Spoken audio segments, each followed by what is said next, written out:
ونصلی علی رسولہ الکریم اما بعد۔ محترم حاضرین، بزرگ و دوستوں اور میرے عزیز ساتھیوں، آج ہم نے سورۃ الانعام کی تلاوت سنی ہے۔ کل سورۃ المائدہ مکمل ہوئی تھی، اس کے کچھ مضامین رہ گئے تھے۔ سورۃ المائدہ، اس میں حضرت عیسیٰ علیہ السلام اور ان کے حواریین کا تذکرہ ہے، اور حضرت عیسیٰ علیہ السلام کے معجزات کا تذکرہ ہے، وہ رہ گیا تھا۔ تو سب سے پہلے تو یہ سمجھیں کہ حضرت عیسیٰ علیہ السلام، جن کی قوم کو عیسائی کہا جاتا ہے، یہ بھی بنی اسرائیل ہی سے نکلے ہیں۔ حضرت ابراہیم علیہ السلام، جن کو ابو الانبیاء کے لقب سے نوازا گیا، ان کے دو بیٹے حضرت اسحاق اور حضرت اسماعیل، ان کے ذریعے سے، اسحاق کے ذریعے سے یہودیوں کی نسل چلی ہے۔ اسرائیل کا معنی عبداللہ کے ہے۔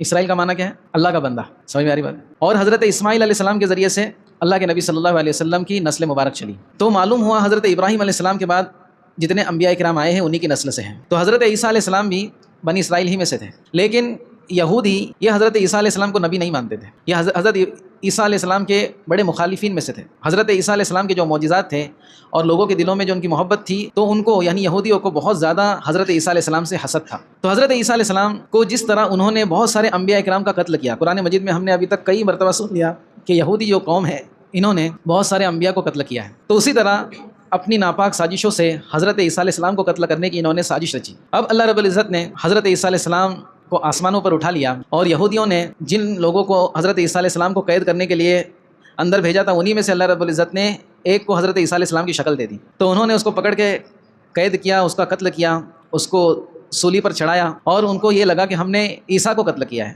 حالانکہ اللہ رب العزت نے فرمایا وما صلبوہ، ان کو کوئی جو اس طرح سے صلیب کا نشان جو ہوتا ہے نا، اس طرح سے حضرت عیسیٰ علیہ السلام کا، تو وہ عیسیٰ علیہ السلام نہیں تھے۔ عیسیٰ علیہ السلام تو آسمان پر اٹھا لیے گئے، اور اللہ کے نبی صلی اللہ علیہ وسلم نے ارشاد فرمایا قیامت سے پہلے حضرت عیسیٰ علیہ السلام دوبارہ اس دنیا میں اتریں گے، اور میری شریعت کے مطابق عمل کریں گے، نکاح کریں گے، ان کو اولاد بھی ہوگی، اور پھر شریعت محمدیہ کے مطابق ان کی انتقال پر ان کی تجہیز و تکفین بھی ہوگی۔ دجال کو قتل کرنے کے لیے حضرت عیسیٰ علیہ السلام پھر سے اس دنیا میں آئیں گے۔ تو اس چیز کو اللہ رب العزت نے یہاں پر بیان کیا۔ اور ایک عقیدہ عیسائیوں کا تثلیث کا عقیدہ، یعنی عیسائیوں کا یہ عقیدہ ہے، عیسائیوں میں بہت سارے فرقے ہیں، اس میں سے بعض لوگ حضرت عیسیٰ علیہ السلام کو ڈائریکٹ خدا مانتے ہیں، بعض لوگ خدا کا بیٹا مانتے ہیں، اور بعض تثلیث کا عقیدہ رکھتے ہیں، یعنی یہ کہ خدا کسی ایک چیز کا نام نہیں ہے، کسی ایک ہستی کا نام نہیں ہے، بلکہ مدر، سن اور اللہ رب العزت، گاڈ، یہ تین مل کر کے گاڈ بنتے ہیں، اس لیے وہ اس طرح کرتے ہیں، 1 2 3۔ سمجھ میں آ رہی بات؟ یہ سب چیزیں ہم کو معلوم ہونی چاہیے۔ بعض عیسائیوں کا عقیدہ یہ ہے کہ حضرت جبرائیل، جنہوں نے حضرت مریم کو پھونک ماری جس سے حضرت عیسیٰ ٹھہر گئے، عیسیٰ علیہ السلام اور خدا، یہ تین جن مل کے جو ہے خدا بنتے ہیں، اس کو کہتے ہیں تثلیث کا عقیدہ۔ اور ان کی جو ہے لاجک کیا ہے اس کے پیچھے، کس لاجک کے تحت وہ تین کو ایک خدا مانتے ہیں؟ ان کا کہنا یہ ہے کہ جیسے گوشت، ہڈی اور خون، یہ تینوں مل کر جسم بنتا ہے۔ صرف اگر گوشت ہو تو اس کو انسان نہیں کہیں گے، صرف خون ہو تو اس کو انسان نہیں کہیں گے، صرف ہڈی ہو تو اس کو ڈھانچہ کہیں گے۔ جیسے تین چیزوں سے مل کر کے انسان بنتا ہے، ویسے تین چیزوں سے مل کر خدا بنتا ہے۔ تو اللہ رب العزت نے اس تثلیث کے عقیدے کی تردید کی ہے، اور پرزور بیان کیا ہے کہ یہ تمہاری سوچ ہے، بیوقوفانہ سوچ ہے، ایسا کچھ بھی نہیں ہے۔ خدا تو بس ایک ہی ہے، نہ وہ کسی کو جنتا ہے، نہ اس کو کسی نے جنا ہے۔ اس نے تمام چیزوں کی تخلیق کی ہے، وہ کسی کا محتاج نہیں، اور سب اس کے محتاج ہے۔ اس چیز کو اللہ رب العزت نے یہاں پہ بیان کیا۔ پھر چور کی سزا بیان کی گئی۔ کل سورۃ المائدہ کے اندر چوری کتنا سنگین جرم ہے، اور چوری کے اندر بھی جو ایکسٹریم لیول کی چوری ہے وہ ہے ڈاکہ زنی۔ ایک تو ہوتی ہے کہ کسی نے کوئی چیز کو اٹھا لیا، چوری کر لیا، اور ایک یہ کہ چوری کرتے ہیں پوری تیاری میں آیا تھا کہ اگر مجھ کو کوئی روکے گا تو میں اس کو ماروں گا، اس کو کہتے ہیں ڈاکہ زنی، ڈکیتی، کہیں پر جا کے لوٹم لاٹ کر لی، اور اس پلاننگ کے ساتھ کہ ہتھیار لے کر گیا ہے کہ اگر کوئی مجھ کو بیچ میں آتا ہے، مجھ پر حملہ کرتا ہے تو میں بھی اس پہ کیا کروں گا۔ تو بہت خطرناک دوستو یہ گناہ ہے، بہت سنگین جرم ہے، اسی لیے اللہ رب العزت نے بعض شرطوں کے ساتھ چور کے ہاتھ کاٹنے کا حکم دیا ہے۔ چور کے ہاتھ کاٹنے کا، اچھا چوری اتنا سنگین جرم کیوں ہے پتہ ہے آپ لوگوں کو؟ ایک مثال دو آپ کو۔ ایک شخص پورا مہینہ کام کرتا ہے، پورا مہینہ محنت کرتا ہے، جاب کرتا ہے، اور مہینے کے آخر میں اس کے ہاتھ میں سیلری آتی ہے، اور مہینہ ختم ہوتے اس کے سب پیسے ختم ہو جاتے ہیں۔ اب اس کو پوری امید ہوتی ہے کہ جب سیلری آئے گی تو پھر میں دودھ والے کا بل پے کروں گا، موبائل کا ریچارج کروں گا، بچوں کی فیس بھروں گا، اور سودا خریدوں گا، مہینے کا سامان خریدوں گا۔ اور وہ جب اس کے ہاتھ میں سیلری آتی ہے تو وہ لے کر کے آتا ہے، اور ممرا اور کلوا کے بیچ میں اس کا کام بچ جاتا ہے۔ اب اس کی پورے مہینے کی جو پلاننگ تھی وہ کیا ہو گیا؟ محتاج ہو گیا۔ کس سے مانگے گا؟ کس کے سامنے ہاتھ پھیلائے گا؟ یہ بھی چھوٹی قسم کی چیز ہے۔ ایک یہ کہ ایک گھر کا آدمی کمانے والا ہے، اس کا موبائل چھیننے کے چکر میں ممرا اور کلوا کے بیچ میں اس کو کسی نے ڈنڈا مار دیا، اب وہ موبائل بچانے کے چکر میں خود بھی گر گیا، اب وہ اکیلا کمانے والا تھا، اب وہ مر گیا۔ تو کتنی خطرناک چیز ہے دوستو یہ، اس لیے اس کی سزا بھی اتنی خطرناک رکھی گئی ہے کہ اگر کسی کا ایک بار ہاتھ کٹ گیا تو دوسری بار کوئی چوری کرنے کی ڈیرنگ نہیں کرے گا۔ سمجھ میں آ رہی بات؟ بولتے اسلام میں بڑے سخت قوانین ہیں، یہ انسانی حقوق کو پامال کیا جا رہا ہے، ارے انسانی حقوق کو بچایا جا رہا ہے۔ اسلام میں جو سزائیں ہے یہ خود آج غیر مسلم بولنے پر اس کو آمادہ ہوئے ہے کہ اسلام جیسی سزا دو تو یہ سب چیزیں ختم ہو جائیں گی۔ سمجھ میں آ رہی بات؟ اسلام یہ نہیں چاہتا کہ بس سزا ہی دیتے جائے، اسلام یہ چاہتا ہے کہ ایک ہی جن کو سزا ملے تاکہ بعد والوں کو سبق ملے۔ سمجھ آ رہی بات؟ یہ قرآن مجید کے احکامات ہیں۔ پھر آگے اللہ رب العزت نے کچھ لوگوں کا ذکر کیا جو دین کو مذاق بناتے ہیں، اور یہ ایمان والوں کو اس کی تعلیم دی کہ اگر تم کو ذرا بھی احساس ہوتا ہے کہ تم جس کے ساتھ رہتے ہو وہ تمہارا دوست ہے اور اس سے یہ بات ظاہر ہوتی ہے کہ وہ اسلام کے احکامات کا مذاق اڑاتا ہے، تو پھر اس کو کبھی بھی اپنا دوست مت بناؤ۔ ہم کو ذرا بھی ایسا احساس ہوا کہ کوئی اسلام کے احکامات کا، ہمارے نبی کا، ہمارے قرآن کا، ہماری دین کے کسی چیز کا مذاق اڑا رہا ہے، تو اگر اس سے دوستی ہے تو ختم کر دو، اور دوستی نہیں ہے تو دوستی بنانے کے چکر میں نہ پڑو۔ ہمارا اس سے کتنا ہی فائدہ جڑا ہوا ہو، ہم کو اللہ رب العزت اس سے منع فرما رہا ہے۔ اسی طرح اللہ رب العزت نے شراب اور جوئے کی حرمت کو بیان کیا کہ شراب بہت خطرناک چیز ہے، تمام برائیوں کی جڑ ہے شراب، اور جوا بھی بہت خطرناک چیز ہے، تو ان چیزوں سے دور رہو۔ اللہ رب فرماتے ہیں شیطان کے عمل میں سے ہے، یہ شیطان کے عمل میں سے ہے، شیطان اس کے ذریعے سے تمہارے درمیان دشمنیاں پیدا کرنا چاہتا ہے، تو شراب اور جوئے سے اللہ رب العزت نے روکا۔ پھر آگے جو ہے اللہ رب العزت نے کچھ لوگوں کے غلط عقیدے کو اس طرح بیان کیا کہ جب نبی کریم صلی اللہ علیہ وسلم مشرکین مکہ کو کسی چیز کو سمجھاتے تھے، ان کو دین کی دعوت دیتے تھے، تو وہ کہتے تھے کہ ہمارے لیے ہمارے باپ دادا سے جو ہم کو طریقہ ملا ہے وہ ہمارے لیے کافی ہے، ہم کو مت سمجھاؤ۔ کیا کہتے تھے؟ ہمارے باپ دادا سے ہم کو جو طریقہ ملا ہے، ہم کو جو دین ملا ہے وہ ہمارے لیے کافی ہے، ہم کو مت سکھاؤ۔ تو دوستو اللہ کے نبی صلی اللہ علیہ وسلم کو اتنی تکلیف ہوا کرتی تھی، اللہ کے نبی صلی اللہ علیہ وسلم چاہتے تھے کہ ہر ایک کو ہدایت مل جائے، تو اللہ کے نبی صلی اللہ علیہ وسلم کو اللہ رب العزت تسلی دے رہے ہیں کہ یہ صرف آپ کے ساتھ نہیں ہو رہا، آپ سے پہلے بھی نبیوں کے ساتھ یہ ہوا ہے، لہٰذا آپ کا کام صرف دعوت دینا ہے، ہدایت ہم کو دینی ہوگی تو ہم دیں گے اور نہیں دینی ہوگی تو ہم نہیں دیں گے، ہدایت ہمارے ہاتھ میں ہے۔ تو دیکھو آج دوستو ہمارے درمیان بھی کچھ لوگ ایسے ہیں کہ ہم اگر ان کو سمجھائیں گے تو کہیں گے ہمارے باپ دادا کرتے تھے تو ہم کرتے ہیں، تم کون ہوتے ہم کو روکنے والے ہیں۔ تو یہ باپ دادا کا جو دین ہے نا دوستو، اللہ رب فرماتے ہیں کہ یہ باپ دادا کا دین اگر حق نہیں ہے تو بھی تم اس پر چلو گے، تو اس کی ترغیب ہم کو دی جا رہی ہے کہ باپ دادا کا دین نہیں دیکھنا ہے، بلکہ ہم کو صحیح دین جو قرآن و حدیث کے مطابق ہے اس کے مطابق ہم سب کو عمل کرنا ہے۔ اب دوستو آج کی سورت شروع ہوتی سورۃ الانعام۔ انعام کہتے ہیں چوپائے کو، یعنی چار پیر والے جو جانور ہوتے ہیں ان کو انعام کہتے ہیں۔ اس سورت کا نام انعام اس لیے رکھا گیا کہ اس میں مشرکین مکہ جو ہوا کرتے تھے وہ لوگ جانوروں کے ساتھ بہت عجیب عقائد رکھتے تھے کہ فلاں جانور کو ہم نے فلاں بت کے نام پہ چھوڑ دیا ہے، اس کو ذبح بھی نہیں کر سکتے، اس کو کھا بھی نہیں سکتے، فلاں جانور ہمارا باپ ہے، فلاں جانور ہمارا چچا ہے، فلاں ہمارا ماموں ہے، ایسے ان کے عقیدے تھے جانوروں سے متعلق۔ یہ چیز آج ہمارے درمیان بھی آ چکی ہے۔ تو اللہ رب العزت نے جن چیزوں کو ان کے لیے حلال کیا تھا ان کو انہوں نے حرام کیا تھا، جیسے بنی اسرائیل نے کیا تھا ویسے مشرکین مکہ بھی کیا کرتے تھے، اس کا ذکر ہوا آج۔ تو اچھا یہ سورۃ الانعام کب نازل ہوئی؟ یہ بالکل شروع کی صورتیں ہیں، یہ اللہ کے نبی صلی اللہ علیہ وسلم نے جو دعوت کا کام شروع کیا، اللہ کے نبی صلی اللہ علیہ وسلم کو جب نبوت ملی اس وقت کی یہ صورت ہے۔ تو اس میں جو ہے اعمال کا زیادہ تذکرہ نہیں ہے، اس میں عقائد کا زیادہ تذکرہ ہے۔ اس میں صحیح عقائد یعنی توحید، رسالت، حلال و حرام کی تمیز، ان چیزوں کو بیان کیا گیا ہے۔ اس صورت کے اندر ایسا بھی ذکر کیا گیا ہے کہ جس جانور پر اللہ کا نام لے کے اس کو ذبح کیا گیا ہے وہ تمہارے لیے حلال ہے، اس کے علاوہ کوئی جانور تمہارے لیے حلال نہیں ہے۔ اگر بسم اللہ اکبر جانور پر نہیں بولا گیا یا کسی بت کا یا کسی اور شخصیت کا نام لیا گیا تو وہ جانور پورا کے پورا حرام ہو جاتا ہے۔ ایسی تمام چیزوں کو یہاں پر بیان کیا گیا، تو معلوم ہوا دوستو اللہ کے نام کے علاوہ کسی کے نام کا کھانا یہ جائز نہیں ہے۔ اسی طرح اللہ رب العزت نے اس میں خنزیر کی حرمت کو بیان کیا کہ خنزیر تمہارے لیے حرام ہے۔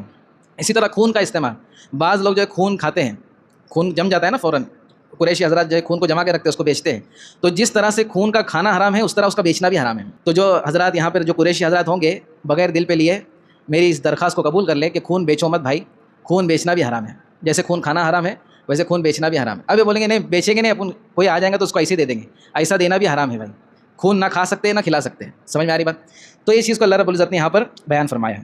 اسی طرح اللہ رب العزت نے سورت کے اندر یہ چیز بتائی ہے کہ حساب جو ہے سب کا ہوگا، انسان اور جنات کا تو ہوگا، جانوروں کا بھی حساب ہوگا، لیکن انسان اور جنات جو ہے یہ ہمیشہ کے لیے اپنے اعمال کی سزا یا جزا کو پائیں گے، جانور جو ہے حساب کتاب ہونے کے بعد جزا سزا کے بعد مٹی بن جائیں گے۔ اس چیز کو یہاں پر بیان کیا گیا ہے۔ اور پھر اللہ رب العزت نے یہاں پر ایک اور چیز یہ بیان کی کہ مشرکین مکہ یہ بار اللہ کے نبی صلی اللہ علیہ وسلم سے تقاضا کرتے تھے کہ اگر آپ سچے نبی ہیں تو ہم کو یہ معجزہ دکھا دو، بہت ڈیمانڈ کرتے تھے، یہ دکھاؤ وہ دکھاؤ یہ کر کے دکھاؤ۔ تو اللہ کے نبی صلی اللہ علیہ وسلم کی دلی چاہت تھی کہ ٹھیک ہے یہ اگر ڈیمانڈ کرتے ہیں تو میں ان کو معجزات اللہ کے حکم سے دکھاؤں، لیکن اللہ رب العزت یہ چاہتے تھے کہ جس طرح سے پچھلی امتوں کے اندر، پچھلی قوموں کے اندر جب اللہ رب العزت نے نبی کی درخواست پر ان کو معجزہ دکھا دیا اس کے باوجود انہوں نے ہٹ دھرمی کی تو اللہ کا عذاب نازل ہو گیا۔ تو اللہ رب العزت یہاں پر نبی کریم صلی اللہ علیہ وسلم کو یہ سمجھا رہے ہیں کہ اگر ان کی ڈیمانڈ پر، آپ کی درخواست پر میں معجزات کو دکھا دوں، معجزہ مطلب کیا؟ ایسی چیز جو انہونی ہو، کرشمہ جس میں سامنے والا عاجز ہو جائے، تو اللہ رب العزت فرماتے ہیں اگر میں یہ دکھا دوں گا اور پھر بھی یہ لوگ نہیں مانیں گے تو پھر مصیبت میں اور تکلیف میں یہی لوگ آئیں گے۔ سمجھ میں آ رہی بات؟ اچھا دوسری بات، جن لوگوں کو حق قبول نہیں کرنا ہوتا تو وہ زبردستی کے سوالات کرتے ہیں اور زبردستی کے معجزات مانگتے ہیں، زبردستی کے چمتکار دکھانے کی درخواست کرتے ہیں، اگر وہ دکھایا جائے پھر بھی وہ نہیں مانیں گے اور عذاب میں مبتلا ہو جائیں گے۔ اس کے لیے اللہ رب فرماتی ہے یہ ہماری مہربانی ہے کہ ہم معجزہ نہیں دکھا رہے تم کو، اچھا ہم نے کم نشانیاں رکھی ہے اپنی قدرت کی؟ یہ آسمان کو دیکھو، یہ زمین کو دیکھو، یہ سورج کو دیکھو، یہ سب ہمارے حکموں سے چل رہا ہے، یہ کیا کم ہے ہدایت کے لیے؟ اسی لیے سورت کے اندر اللہ رب العزت نے حضرت ابراہیم علیہ السلام کا ذکر کیا کہ ابراہیم علیہ السلام ایسے گھرانے میں پیدا ہوئے کہ ان کے باپ آزر یہ بت گر تھے، یعنی بتوں کو اپنے ہاتھوں سے بناتے تھے، مورتیاں بناتے تھے، اور بت پرست بھی تھے، یہ بتوں کو پوجتے تھے، اور ان کے پیٹ میں اللہ رب العزت نے حضرت ابراہیم علیہ السلام کو ان کے قبیلے میں پیدا فرمایا۔ اب ابراہیم علیہ السلام نے غور و فکر کیا۔ اگر زمین و آسمان میں غور و فکر کرے دوستو تو یہ ہدایت کے لیے کافی ہے، معجزات کو دکھانے کی اور دیکھنے کی ضرورت نہیں ہے۔ تو ابراہیم علیہ السلام نے دیکھا کہ چاند نکلتا ہے، ڈوب جاتا ہے، سورج اگتا ہے، بعض لوگ سورج کی پرستش کرتے ہیں، یہ بھی ڈوب جاتا ہے۔ پھر ابراہیم علیہ السلام نے دیکھا کہ یہ سب چیزیں فنا ہونے والی ہیں، کیونکہ فنا ہو رہی ہے، روز فنا ہو رہی ہے، صبح نکلتی ہے رات کو ڈوب جاتی ہے، فنا ہو جاتی ہے۔ تو اللہ رب العزت نے ان کو ہدایت دی مخلوقات پر غور و فکر کرنے کی وجہ سے کہ زمین و آسمان کا مالک وہ ہے جس کو کبھی فنا نہیں ہے، وہ ہمیشہ سے اور ہمیشہ رہے گا۔ اور ابراہیم علیہ السلام نے اپنی قوم کو دعوت دی، اپنے باپ کو دعوت دی، لیکن ان کو بات سمجھ میں نہیں آئی۔ انہوں نے دھمکی دی کہ ابراہیم اگر تم نے یہ بات نہیں چھوڑی، ہم کو سمجھانا نہیں چھوڑا تو ہم پتھروں سے مار کر تم کو ہلاک کر دیں گے۔ تو پھر حضرت ابراہیم علیہ السلام نے دعائیں کی اور پھر کچھ تدبیریں بھی کی۔ جیسے ہم کو پتہ ہے ابراہیم علیہ السلام نے جب ایک مرتبہ ان کی قوم کے لوگ کسی میلے وغیرہ میں جا رہے تھے تو ابراہیم علیہ السلام نے بیماری کا بہانہ بنا کر وہیں پر رک گئے اور ان کے بت خانے کے اندر جا کے تمام بتوں کو توڑ دیا، اور جو بڑا والا تھا اس کے ہاتھ میں کلہڑا دے دیا۔ سب لوگ آئے، دیکھے کہ ایک کا پیر ٹوٹا ہے، ایک کا ہاتھ ٹوٹا ہے، ایک کا کیا ٹوٹا ہے۔ تو ابراہیم علیہ السلام سے انہوں نے پوچھا کہ ابراہیم کا ہی کام ہے، یہ کیا کر دیا تو نے؟ بولے میں نے کیا کیا، بڑے والے کو پوچھو۔ بولے وہ بول سکتا ہے کیا؟ اس کو پوچھنے کی بات کر رہے ہیں۔